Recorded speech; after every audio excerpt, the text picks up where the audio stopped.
Hello chers amis, j'espère que vous allez bien. Je fais une communication aujourd'hui pour soutien à mes frères et mes frères ivoiriens qui sont dans la souffrance, qui sont menacés de partout.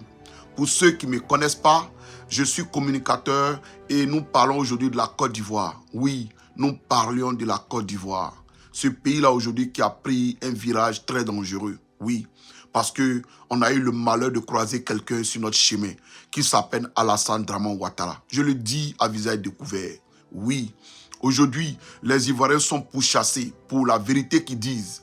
Alors que c'est ce qu'ils ont dit hier, qu'on ne voulait pas que les Djoula soient candidats. On ne voulait pas que les Djoula parlent en Côte d'Ivoire et qu'ils ont dit qu'on ne veut pas les laisser circuler librement. Aujourd'hui, ils ont pris des armes, tué des Ivoiriens, s'asseoir sur le pouvoir avec l'accord de Nicolas Sarkozy, ce voyou qui les a soutenus, vitrifier M. Laurent Gbagbo et venir s'asseoir. Aujourd'hui, c'est eux qui poursuivent les Ivoiriens en Côte d'Ivoire. Les gens ne peuvent plus s'exprimer. Et aujourd'hui, ils sont en train de chasser tout le monde, même à l'extérieur. Ils sont en train de pourchasser. Mon message, c'est un message de soutien au frère Kone Suleiman dit Gbagbo, Kone, qui est à Paris, qui est soutenu par toute la diaspora. Je veux dire, les Ivoiriens de toute l'opposition le soutiennent.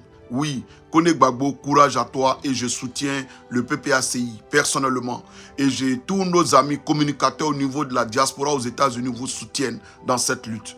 Je soutiens aussi aujourd'hui mon frère Ludovic Ngueta du PDCI qui est poursuivi en Côte d'Ivoire pour avoir dit la vérité à ces rebelles.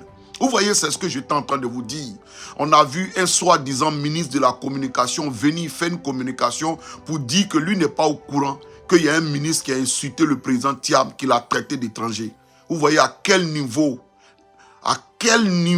la malhonnêteté est arrivée. Un homme qui est en Côte d'Ivoire, qui est ministre de NTIC, qui ne sait pas ce qui se dit sur les réseaux sociaux.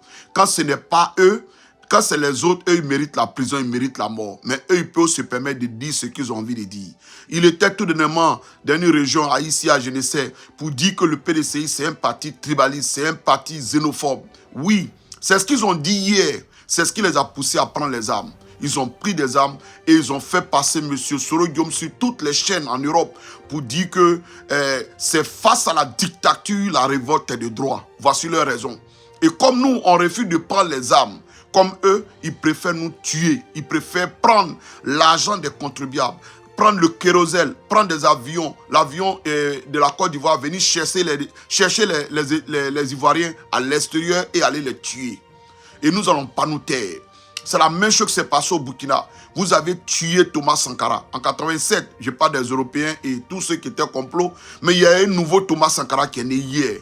La personne de Traoré, il est en train de travailler pour son peuple. Il a même chassé l'armée française en moins d'un jour. Oui, c'est ce qui est. Vous savez, ils vont libérer notre pays. J'ai dit 2025, ce n'est pas 2015, ce n'est pas 2020. Ils vont partir.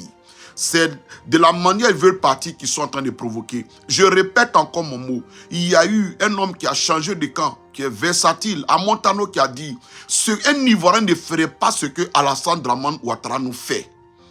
J'ai vu des Ivoiriens nouveau-nés, ça veut dire, je vais dire, des étrangers qui ont pris notre nationalité, faire des panels, être contents qu'on s'en va traquer un Ivoirien en France pour le rapatrier en Côte d'Ivoire. J'ai regretté d'être noir. La peau noire, là, je l'ai regretté. Je suis fier d'être noir, mais je l'ai regretté. Des gens qui sont contents qu'on s'en va arrêter leurs parents parce qu'il a un problème de documents, on le transfère, on veut le déporter en Côte d'Ivoire. Ils sont heureux, ils font des panels de souris. Je maudis votre famille. Je le dis ouvertement, je maudis votre famille. Tous ceux qui font ces panels-là, vous serez maudits jusqu'à votre 3e génération. Voilà. Et comme je le disais, soutien total à tous ceux qui sont aux États-Unis, en Europe, qui parlent de ce pouvoir-là. Moi, juste de mes relations pour communiquer avec la politique américaine. Tout ce que je connais, je leur parle de la Côte d'Ivoire. Je leur présente comment était la Côte d'Ivoire et comment est devenue aujourd'hui la Côte d'Ivoire. C'est ce que nous devons faire pour que le monde entier soit braqué sur la Côte d'Ivoire. Parce que 2025, ils vont partir. Ils veulent essayer de nous distraire. Mais, chers Ivoiriens, réveillez-vous. Des gens qui ont pris des armes pour tuer, ils n'iront pas aussi facilement. C'est ce que je vous dis chaque fois. Et encore, ce que je voulais dire à tous nos communicants, triez vos amis, sachez à qui vous marchez. Parce qu'au sein de nous, il y a des traites. Il y a des gens encore qui se font acheter pour nous faire du mal. Cherchez à marcher avec des gens qui sont honnêtes. C'est ce que je vous demande. Triez et vous allez en avoir. Parce qu'il y a toujours des gens pour nous trahir. Oui, courage à Gbagbo Suleiman, courage à Ludovic et courage à tous ceux qui combattent pour la vérité en Côte d'Ivoire.